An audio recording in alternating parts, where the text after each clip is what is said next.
According to the RBA Governor Michelle Bullock and Jim Chalmers, everyone is doing fine. The consumer is strong. The consumer is still powering along and can last out the interest rate hikes. However, according to the latest GDP data, that might not in fact be the case.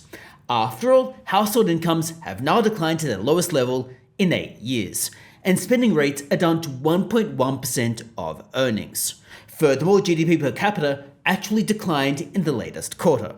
So it appears that politicians and the RBA might be telling us everything's doing fine, but in reality, the data might be suggesting things are on the verge of breaking. So let's have a look at that data and let me know your thoughts about what's going on here. So as I indicated, household incomes have fallen, and according to the AFR, they've fallen to the lowest level in 8 years. And the AFR attributes this to several reasons. First, high inflation, which has eaten into people's effective disposable income, or at least their spending power. Second, high interest rates, which again have eaten into disposable income. And then third, bracket creep, because as people's nominal income is going up, well, they're going to go higher into a higher tax bracket, and a greater proportion of the income will be in a higher tax bracket, thereby reducing their disposable income after tax. Those three factors appear to be really driving people feeling much poorer and much less wealthy over time, and really driving net disposable income far down. And this is showing up in the latest statistics from the Australian Bureau of Statistics. According to the ABS, the Australian GDP only increased 0.2% in the latest quarter in real terms. That's not an especially high number. Now, of course, over the course of the year, it isn't so awful when you add on the prior quarters as well, but if GDP continues at 0.2% quarter on quarter, it doesn't bode well. Moderate that out through a year, and you've got GDP growth of under 1%. Now, granted, GDP actually grew 2.1% over the past 12 months, but a lot of that is coming from prior quarters, not the latest quarter. And in the latest quarter, the interest rate hikes appear to be really biting.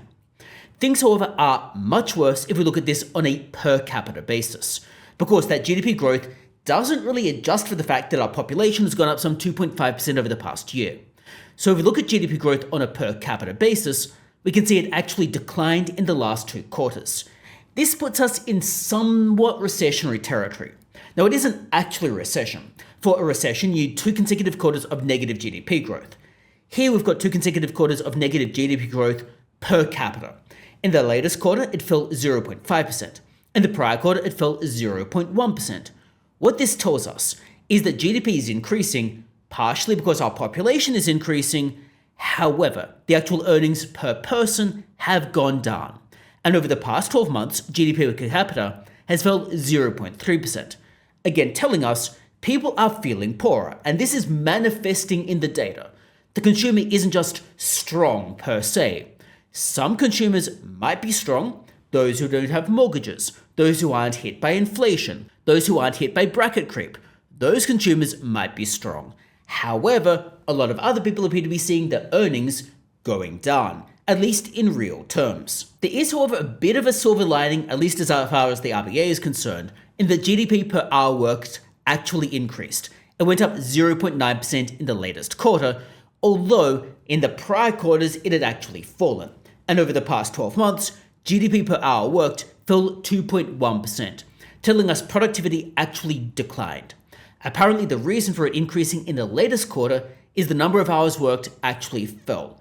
And as a result, if your GDP remains the same, but your number of hours worked decreases, then you're going to look more productive. I wonder to what extent this is just a reporting blip that has gone on, i.e., people are potentially still working more hours, it's just the number of hours worked is recorded as lower. I wonder whether people are actually improving their productivity. Maybe there's some magical wizardry from AI coming out and affecting this, but I suspect probably productivity is not really improving that much.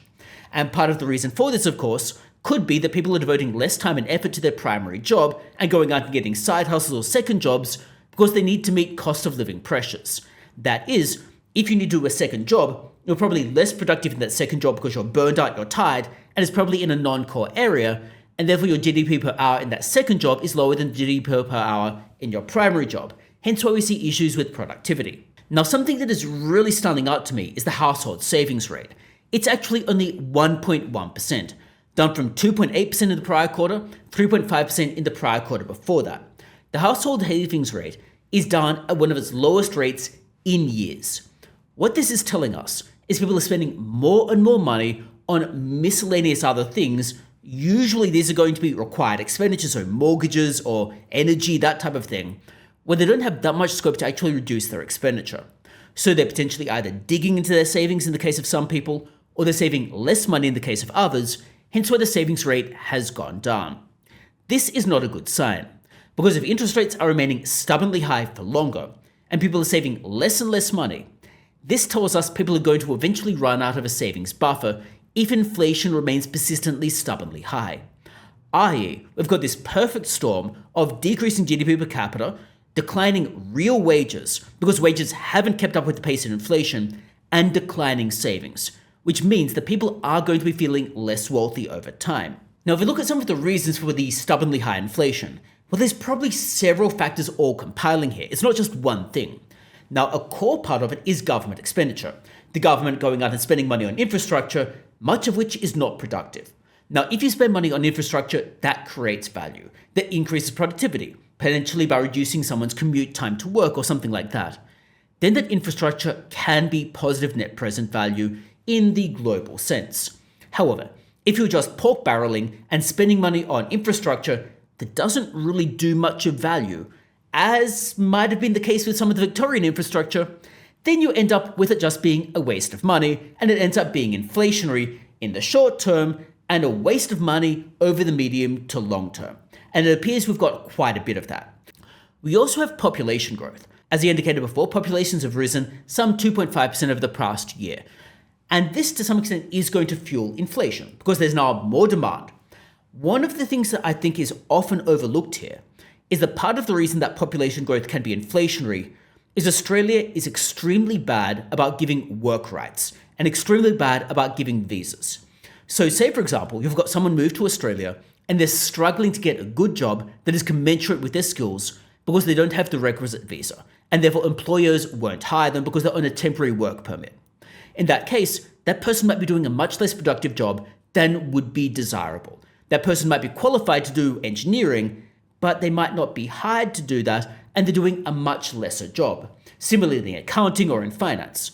This therefore means they're in Australia, they're increasing demand for various things, but they're not able to work in a manner because the visas don't let them work in a manner that would have increased overall output. I.e., you get the inflationary impact of an increase in population, but because of how the visas and work permits work, we're not able to get the full disinflationary impact of them producing more stuff and increasing supply. So what does all of this tell us? Well, at the moment, we're not yet in a recession. We don't have a negative quarter of GDP growth. We've got negative quarters of GDP growth per capita, but that isn't a recession. But it does tell us that cost of living pressures are really starting to bite. It is feeding into retail sales, which were terrible in the latest reading. It's feeding into the savings rate, which has plummeted. And this is, like I've indicated, attributable to several factors which are all coalescing to make people feel much, much poorer, which include high inflation, high interest rates, and bracket creep, which are eating into disposable income. If you are looking for a consultation on anything economics related, we'll include a link to that in the description below. And otherwise, thanks a lot for tuning in. Don't forget to subscribe, and hopefully I'll see you next time as well.